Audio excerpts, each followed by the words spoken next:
பல நாள் திருடன் ஒரு நாள் அகப்படுவானுங்கிற மாதிரி இப்போ வந்து சோழன் எப்படியாச்சும் ஒரு கல்யாணத்தை மட்டும் பண்ணிட்டு வந்துட்டு அப்புறமா அந்த பொண்ணை காதலில் விட வைக்கலான்னு சொல்லிட்டு செய்கிற காரியங்கள்லாம் நம்ம எல்லாத்துக்கும் கடுப்பை கொடுத்துச்சு. இப்போல்லாம் வந்து எல்லா சீரியல்லையும் இந்த மாதிரி ஏதாச்சும் பொய் சொல்கிறவங்க ஹீரோ ஹீரோயின் லெவலில் இருக்கவங்களே வந்து ஏதாவது திருட்டுத்தனம் பண்ணுற மாதிரி நிறைய விஷயங்கள் காமிக்கிறாங்க. தங்கமயில் வந்து பாண்டியன் ஷோஸில் ஒரு ஆன்டி வில்லி மாதிரி தான் வச்சுட்டா கூட வந்து நீங்கள் ரோகிணி, அதுக்கப்புறமா வந்து பார்த்தீங்க அப்படின்னா வந்து இப்போ இந்த சோழன், சிந்து பைரவியில் சிந்து, இவங்க எல்லாருமே வந்து பொய்களாக சொல்லி அதை வந்து சரியாக்குறதுக்கு பார்க்குற மாதிரி கொண்டு போயிட்டுருக்க நிலைமையில் அதுக்கு ஒரு ஆப்பு வைக்கிற மாதிரி நிலா அந்த வீட்டுக்கு நெருக்கமாகி இவங்க எல்லாத்தையும் காப்பாற்றி இவங்கள்ட்ட நல்ல பேர் வாங்கி பல்லவன்லாம் பாசமாக இருக்கிற சமயத்தில் இப்போ அவங்க அண்ணி அவங்க கிட்டக்க இது வந்து ஒத்து வராது, விருப்பம் இல்லாமல் கல்யாணம் பண்ணிட்டேன் அப்படின்னா திடீர்னு அவனுக்கு லவ் வந்து டிவோர்ஸ் கொடுக்க மாட்டேன்றானா நீங்கள் என்ன செய்வேன், வாய்தா எடுத்துகிட்டே இருக்க வேண்டியதான்.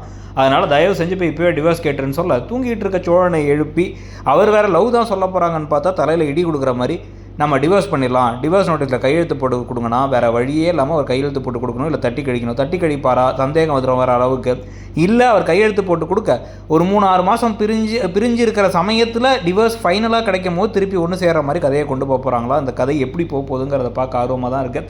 இதுக்கு நடுவில் கார்த்திகா அண்ட் சேரனுடைய கல்யாண ட்ராக், அதுக்கப்புறமா வந்து வானதி அண்ட் பாண்டியனோட ட்ராக்னு சொல்லிட்டு பல ட்ராக்கள் இருக்குது. பல்லவன் வேறு தனியாக லவ் பண்ணுறாரு. இதெல்லாம் பார்த்தீங்கன்னா நினைக்கிறீங்க சோழனுக்கு இந்த பனிஷ்மெண்ட் தேவைதானாங்கிறத சொல்லுங்கள்.